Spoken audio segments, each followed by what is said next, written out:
Hello friends, welcome to Himguru knowledge point YouTube channel. Friends, Himachal Pradesh police भर्ती की online classes series में आज second class आप लोगों के लिए लेकर आए हैं और काफी ज्यादा महत्वपूर्ण ये क्लास रहने वाली है।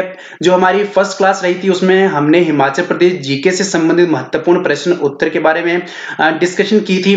आज की जो वीडियो रहने वाली है वो सामान्य हिंदी के जो महत्वपूर्ण प्रश्न उत्तर है उससे संबंधित रहने वाली है और काफी ज्यादा मजेदार भी ये वीडियो रहने वाली है, क्योंकि यहाँ पर आपका जो है वो क्विक रिवीजन भी होगा और आपको जो है यहाँ पर बहुत सारे कॉन्सेप्ट्स भी पता चलने वाले हैं। तो वीडियो ये जो लाइव स्ट्रीमिंग है इसको जो है आप एक बार लाइक जरूर कर दें, साथ में अपने जो दूसरे फ्रेंड्स हैं उनके साथ भी शेयर जरूर कर दें। तो सामान्य हिंदी की आज की क्लास हम शुरू करते हैं। फ्रेंड्स, मैं आप लोगों के लिए इसीलिए इस तरह की क्लासेस लेकर आता हूं ताकि आपके जो है वो क्विक रिवीजन हो सके, आपको जो है यहाँ पर आसानी हो। जब मैं यहाँ पे आपसे क्वेश्चंस पूछता हूं तो आप लाइव चैट में आप जब आंसर्स करते हो तो आपको भी यहाँ पे रिवीजन होती रहती है। तो चलिए, पहला प्रश्न है हमारा आज का, रचना के आधार पर शब्द के कितने भेद होते हैं। नीचे लाइव चैट का ऑप्शन दिया गया होगा, वहां पर आप जो है अपने उत्तर बता सकते हो। काफी अच्छे तरीके से, काफी जो है हम कह सकते हैं कि अच्छे लेवल के स्टूडेंट्स हमारे साथ जुड़े हुए हैं और काफी अच्छे तरीके से जो है आंसर्स करते हैं। आपके ऑप्शन हैं 3 भेद हैं, 5 भेद हैं, 7 भेद हैं या 10 हैं, रचना या बनावट के आधार पर। तो चलिए लाइव चैट में अपना आंसर दीजिए। आपको सिर्फ 5 से 6 सेकंड में दूंगा, ज्यादा नहीं देने वाला। जी, आपके उत्तर आ रहे, तो इसका सही उत्तर है 3 भेद। जी हाँ, रचना के आधार पर शब्द के जो है वो 3 भेद होते हैं। इसमें आपके पास रहता है रूढ़ि या फिर रूढ़ शब्द, जो जिसे हम कहते हैं यौगिक और योग रूढ़ि। ठीक है, तो यहाँ पे 3 भेद रहते हैं जो मैंने आपको बता दिया, रूढ़ि, यौगिक और योग रूढ़ि। ठीक है, इसकी जो एक्सप्लेनेशन है, जो व्याख्या है और विस्तार से जो है हम जब एडवांस लेवल की क्लासेस आप लोगों के लिए लेकर आएंगे उसमें आपको बताऊंगा। फिलहाल के लिए हम जो है वो बेसिक सा यहाँ पर पढ़ने वाले हैं। ठीक है, चलिए बढ़ते हैं अगले प्रश्न की तरफ। अगला प्रश्न हमारे पास है, मैंने भिखारी को दान दिया, वाक्य में को कौन सा कारक है। देखिए, मैंने भिखारी को दान दिया, तो यहां पर जो को है, ठीक है, उसमें कौन सा कारक है। अब आपको जो है पता है कि कारक हमारे पास 8 कारक होते हैं टोटल जिस रहते हैं। ठीक है, और उसमें कौन कौन से रहते हैं ये भी आपको बता देता हूं। एक आपका रहता है, ठीक है, एक आपका रहता है कर्ता, कर्म, करण, संप्रदान, अपादान, संबंध, अधिकरण और संबोधन। कुल मिलाकर ये 8 कारक होते हैं हिंदी में। ठीक है, और यहां पर दोस्तों इसके विभक्ति चिन्ह होते हैं। ये को जो है यहां पर आपको दिख रहा होगा, ये आप इसके विभक्ति चिन्ह रहते हैं। तो कौन सा कारक है आपको अगर पता लगाना है तो आपको सिंपली याद रखना है, कर्ता ने कर्म को कर्ण से के द्वारा। ठीक है, इस तरह से रहता है। तो कर्ता ने कर्म को, अब कर्म को यानी कि कर्म के लिए जो है वो को विभक्ति चिन्ह इस्तेमाल हो रहा है। तो यहां पे कारक कौन सा आएगा, कर्म कारक। आपको यहां पे आसानी से बताना है। जब यहां पर आएगा, अगर से पूछा होगा या के द्वारा पूछा होगा, उसमें कौन सा कारक आएगा, उसमें आपका जो है वो कर्ण कारक आएगा। ठीक है, इसी तरह से जब बात करते हैं हम का की, ठीक है, को की नहीं, का की बात करते हैं तो उसमें संबंध कारक आएगा। उसी तरह से संप्रदान भी कारक यहां पे है, वो आपका के लिए आएगा जब, तो उसमें संप्रदान कारक आपका इस्तेमाल होता है। तो आपको कारक याद रखने हैं, कुल मिलाकर 8 कारक हैं हिंदी में। ठीक है, और उसके इस्तेमाल कहां पे होता है मैंने आपको बता दिया। चलिए आगे बढ़ते हैं। टर शब्द है, कौन सा शब्द है, सार्थक है, निरर्थक है, तत्सम है या तद्भव है। तो यहां पर आप जो है लाइव चैट में अपना उत्तर बता सकते हैं। जी, बहुत अच्छे तरीके से उत्तर बता रहे हैं आप लोग और ज्यादा से ज्यादा जो है जुड़ जाइए हमारी स्ट्रीम के साथ। टर शब्द है, सार्थक है, निरर्थक है, तत्सम है या तद्भव है। तो चलिए इसका उत्तर जान लेते हैं। टर शब्द जो है आपके पास वो निरर्थक है। ऐसा क्यों, क्योंकि दोस्तों टर निरर्थक शब्द वो होते हैं जिनका कोई अर्थ नहीं होता। अब निरर्थक और सार्थक जो है वो अर्थ के आधार पर शब्दों के भेद है। जैसे हमने रचना के आधार पर देखा, उसी तरह से सार्थक और निरर्थक जो है वो हमारे पास अर्थ के आधार पर रहते हैं। तो यहां पर जो है टर शब्द का कोई भी अर्थ नहीं रहता, इसीलिए इसे निरर्थक कहते हैं, और जिस शब्द का कोई अर्थ रहता है उसे हम सार्थक शब्द कहते हैं। तो इस तरह से आप जो है अंदाजा यहां पे लगा सकते हैं। आपको सिर्फ याद रखना है कि निरर्थक किसे कहते हैं, सार्थक किसे कहते हैं। इसके लिए हम जो है अलग से क्लासेस लेकर आएंगे एडवांस लेवल की। तो चलिए बढ़ते हैं अगले प्रश्न की तरफ। काफी अच्छे तरीके से सभी जो हमारे साथ जुड़े हुए हैं हमारे फ्रेंड्स, वो काफी अच्छे से यहाँ पे उत्तर दे रहे हैं। प्रलय का विलोम क्या है। जी, प्रलय का विलोम क्या है। आपके ऑप्शंस हैं विलय, आलय, सृष्टि या फिर पुण्य। अब यहाँ पे जो है वन लाइनर की तरह से मैं आपको यहाँ पे बताता जाऊंगा। प्रलय का विलोम क्या है, विलय है, आलय है, सृष्टि है या फिर पुण्य है। तो इसकी अगर मैं बात करूं तो प्रलय का विलोम जो रहेगा आपके पास वो रहेगा सृष्टि। जी हाँ दोस्तों, प्रलय का आपका जो रहेगा वो सृष्टि रहेगा। ये आपको याद रखने हैं। और ये जो मैंने आपको पूछा है ये प्रश्न जो है ये 2016 में ऑलरेडी आ चुका है। पुलिस भर्ती की जो क्वेश्चन पेपर है आप चेक कर सकते हैं। 2016 में जो यहाँ पे क्वेश्चन पेपर आपका रहेगा उसमें ऑलरेडी ये प्रश्न जो है पूछा जा चुका है, इसीलिए इस तरह के क्वेश्चंस भी मैं आपके लिए लेकर आया हूं। तो प्रलय का विलोम शब्द आपका सृष्टि रहेगा। लाइव चैट में आप बताएंगे आंसर्स अपने काफी अच्छे तरीके से। चलिए अगला प्रश्न है, पुरुषवाचक सर्वनाम के भेद होते हैं। तो यहां पे आपके ऑप्शंस हैं 1, 2, 3 या फिर 4। तो पुरुषवाचक सर्वनाम के कितने भेद होते हैं आपको ये बताना है। सर्वनाम के तो टोटल आपके पास 6 भेद रहते हैं, बट पुरुषवाचक सर्वनाम के भेद होते हैं 1, 2 या 3 या 4। तो आपका यहां पे सही उत्तर रहेगा 3 भेद। जी हाँ दोस्तों, इसमें आपके पास उत्तम पुरुष रहता है, इसमें 3 पुरुष रहते हैं, आप जानते ही हैं, ठीक है। इसमें आपके पास उत्तम पुरुष रहता है, मध्यम पुरुष रहता है और अन्य पुरुष रहता है, ठीक है। उत्तम पुरुष की अगर मैं बात करूं तो इसमें मैं, मेरा, हम, हमारा आदि इसमें रहता है। और मध्यम पुरुष की बात करूं तो मध्यम पुरुष में हमारे पास तू, तुम, तेरा, तुम्हारा इस तरह से रहता है। और अन्य पुरुष में वह, वे, जो भी इत्यादि में रहता है वो आपके पास अन्य पुरुष में आता है। तो कुल मिलाकर 3 इसमें पुरुष रहते हैं पुरुषवाचक सर्वनाम में, आपको ये याद रखना है, ठीक है। चलिए बढ़ते हैं अगले प्रश्न की तरफ। उम्मीद है आपको मजा आ रहा होगा, काफी मजेदार क्लासेस होगी। सोना एक कीमती धातु है, इस वाक्य में सोना शब्द संज्ञा का कौन से भेद है। देखिए यहां पर सोना जो है एक संज्ञा है, परंतु संख्या का कौन सा भेद, किस भेद के अंतर्गत जो है सोना आता है, ये आपको यहां पे बताना है। तो जब भी किसी धातु की बात होती है, सोना की बात कर लीजिए, आप चांदी की बात कर लीजिए, इस तरह से किसी भी आपके पास धातु की बात होती है, धातु की बात होती है या फिर किसी द्रव्य की बात होती है, तो यहां पर ये आपके पास रहता है द्रव्यवाचक में, ठीक है। और व्यक्तिवाचक और भाववाचक तो आप इसके नाम से ही यहां पर पता लगा सकते हैं, ठीक है। तो यहां पे जब हम सोना की बात करते हैं तो वो आता है द्रव्यवाचक में। काफी अच्छे से आप जो है यहां पे उत्तर दे रहे हैं। चलिए बढ़ते अगले प्रश्न की तरफ। निम्न में से कुसुम पर्यायवाची शब्द नहीं है। तो कुसुम जो है पर्यायवाची शब्द नहीं है, यहां पर कौन सा कुसुम का पर्यायवाची शब्द नहीं है। कमल, पुष्प, सुमन या फिर प्रसून। तो यहां पर अगर हम बात करें तो पुष्प भी कुसुम जो है का वो पर्यायवाची शब्द है, ठीक है। सुमन भी यहाँ पे कुसुम का पर्यायवाची शब्द है। बात रही कमल और प्रसून में से, तो प्रसून भी यहाँ पे कुसुम का पर्यायवाची शब्द है, परंतु जब हम बात करते हैं कमल की तो कमल जो है यहाँ पे कुसुम का पर्यायवाची शब्द नहीं आता है, ठीक है। आपको जो है यहाँ पे इस तरह से रिलेट नहीं करना है कि कमल एक फूल है, कमल एक फूल का नाम है तो वो कुसुम के साथ रिलेट करेगा, बट नहीं दोस्तों, ऐसा नहीं है। इसकी जो है अलग से मतलब रहते हैं पर्यायवाची, आप जानते हैं। तो कुसुम जो है यहाँ पर पर्यायवाची शब्द कमल का नहीं है, ठीक है। बाकी पुष्प, सुमन और प्रसून इसमें इसके अंतर्गत आ जाते हैं। चलिए बढ़ते हैं अगले प्रश्न की तरफ। अगला प्रश्न है हमारे पास, मैं अगले वर्ष बन जाऊंगा, वाक्य में कौन सी क्रिया है। अकर्मक क्रिया है, सकर्मक क्रिया है, अपूर्ण है या फिर प्रेरणार्थक है। आपके ऑप्शंस है, लाइव चैट में आप अपना उत्तर बता सकते हैं। मैं अगले वर्ष बन जाऊंगा, वाक्य में कौन सी क्रिया है। इस तरह के बहुत सारे प्रश्न आपसे पूछे जाएंगे, बहुत ही ज्यादा पूछे जाएंगे।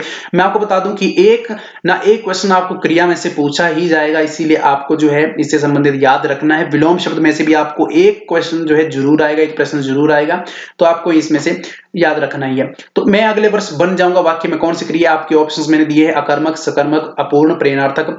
आपके जो है आंसर्स यहाँ पे आ रहे हैं, उत्तर आ रहे हैं, बहुत सारे जो है यहाँ पे उत्तर आ रहे हैं।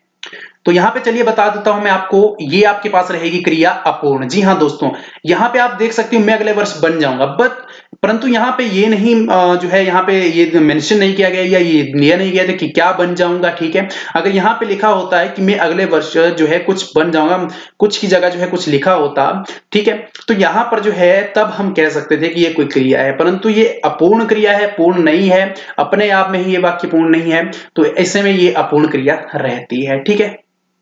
समझ गए होंगे आप। चलिए बढ़ते अगले प्रश्न की ओर। अगला प्रश्न है, नीलकंठ समास है, तो नीलकंठ कौन सा समास है। आपको यहां पे दिया गया नीलकंठ समास है। अब आपके ऑप्शंस है, तत्पुरुष समास है, अव्ययीभाव समास है, द्विगु या फिर बहुव्रीहि। तो यहां पे आपको बताना है कौन सा समास है नीलकंठ।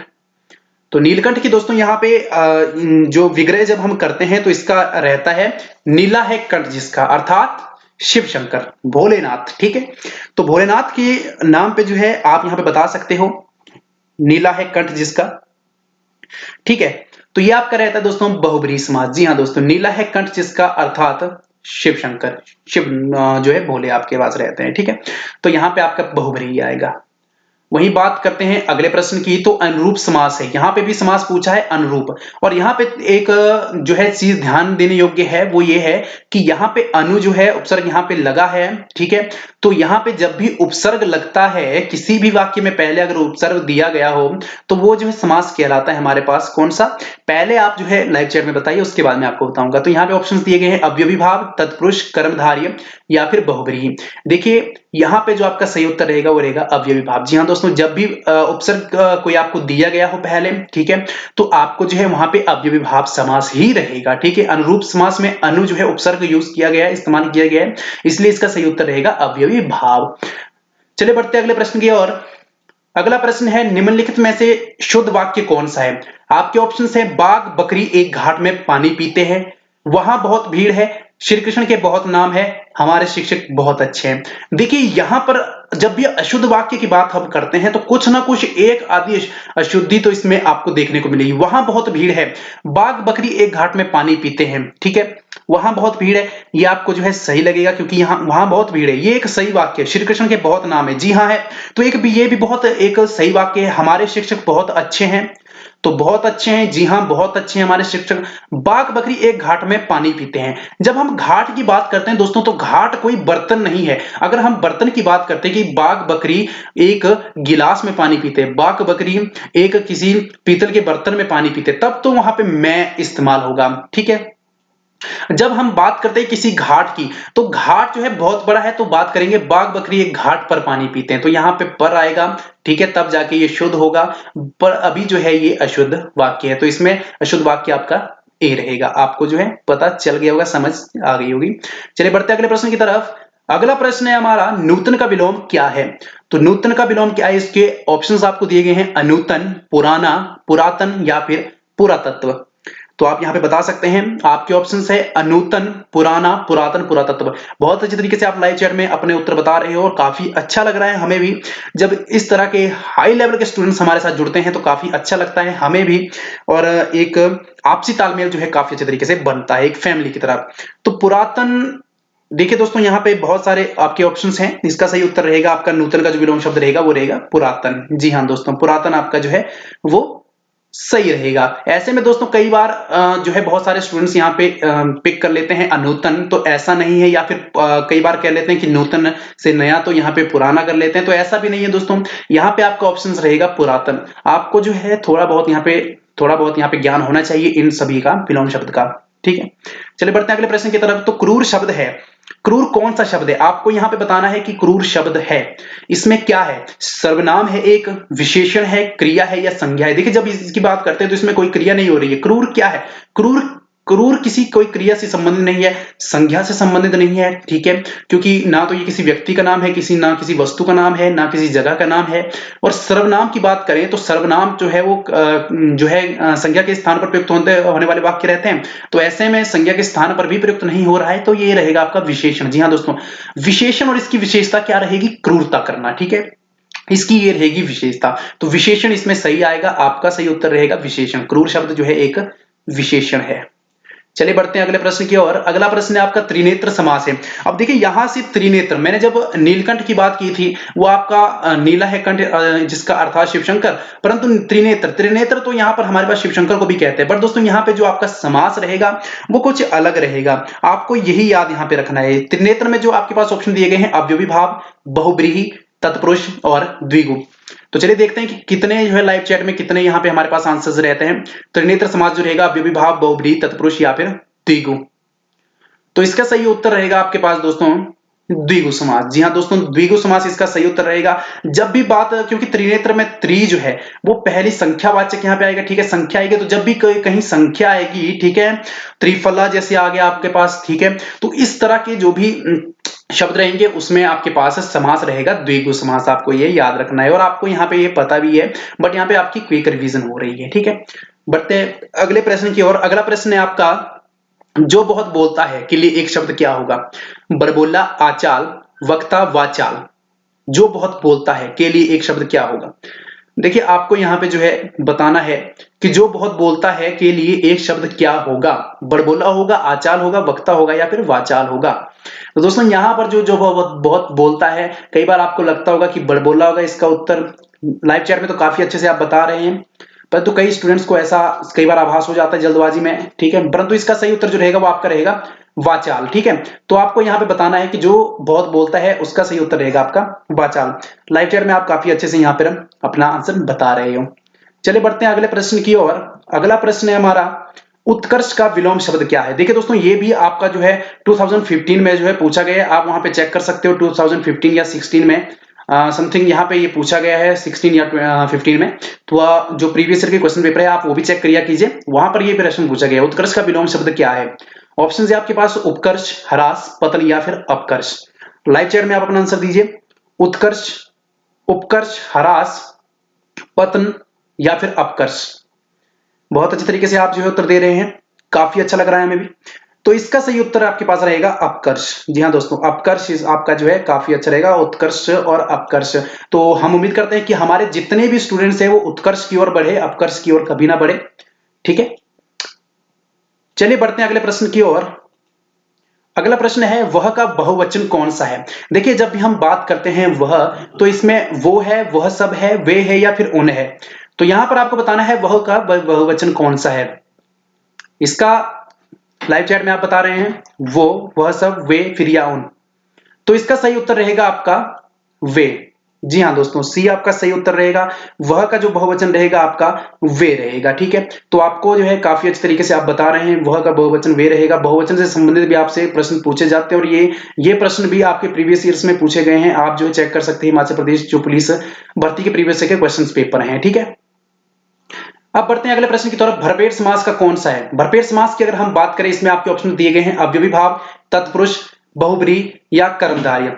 तो यहां पे आपके पास भरपेट समास की अगर हम बात करें तो ऑप्शंस में लाइव चैट में आप यहां पे बता सकते हैं अव्ययी भाव, तत्पुरुष, बहुब्रीहि या फिर कर्मधारय। तो यहाँ पे लाइव चैट में आपके आंसर्स आ रहे हैं, हम देख रहे हैं, आ रहे हैं। तो काफी अच्छे तरीके से आप जो है उत्तर बता पा रहे हैं। ये आपकी क्विक रिवीजन हो रही है, आपको भी पता चल रहा है कि आपका जो है नॉलेज किस लेवल का है अभी तक, ठीक है। और किस, देखिए अगर आप गलत भी यहाँ पे बता रहे हैं तो कोई बात नहीं है, आपको यहाँ पर कोई रोकने वाला नहीं, कोई टोकने वाला नहीं। आपको जो है अगर आप गलत बताओगे तो सही यहाँ पे सुनने को मिलेगा, इससे आपकी जो है वो मेंटल एबिलिटी बढ़ेगी और क्विक रिवीजन भी आपका होता रहेगा, जो काफी अच्छा रहेगा आपके लिए भी। भरपेट समास की अगर मैं बात करूं तो इसमें आपका कौन सा समास रहेगा? जी बता सकते हैं आप। इसमें आपका दोस्तों अव्ययी भाव समास रहेगा। जी भरपेट समास की अगर बात करें तो इसमें अव्ययी भाव समास रहेगा। बढ़ते अगले प्रश्न की तरफ दोस्तों। अगला प्रश्न है आपका, निम्नलिखित में से स्त्रीलिंग है? माली है, खत्री है, चौधरी है या फिर धनवती है? माली, खत्री, चौधरी या धनवती। जल्दी से लाइव चैट में अपना उत्तर बता दीजिए। आज की क्लास जो है वो 20 मिनट की ही रहने वाली है, क्योंकि आज जो है हमारी सामान्य हिंदी की क्लास थी। जो नेक्स्ट रीजनिंग की क्लास रहने वाली है वो काफी ज्यादा इंपॉर्टेंट रहने वाली है, तो रीजनिंग की जो क्लास है वो ज्वाइन करना ना भूलिएगा। फिलहाल के लिए निम्नलिखित में से स्त्रीलिंग है माली, खत्री, चौधरी, धनवती। आपके उत्तर आ रहे हैं तो चलिए बता देते हैं हम। इसका सही उत्तर है आपका धनवती। जी हाँ दोस्तों, धनवती जो है यहाँ पे स्त्रीलिंग है। अब बढ़ते हैं हमारे अगले प्रश्न की तरफ, और ये हमारा अंतिम प्रश्न है, ठीक है, आज के सेशन का, हिंदी, सामान्य हिंदी का, ठीक है। नीचे लिखे गए शब्दों में क्रिया है, और ये सभी जो है एक तरह से प्रीवियस ईयर में आए हुए हैं, अलग अलग परीक्षाओं में भी आ सकते हैं, तो वहीं से पिक करे गए हैं। कोई ऐसा नहीं है कि फालतू का प्रश्न रहेगा, सभी जो है काफी ज्यादा इंपॉर्टेंट है। नीचे लिखे गए शब्दों में क्रिया है, तो कौन सी क्रिया है? पुस्तक क्रिया है? नहीं।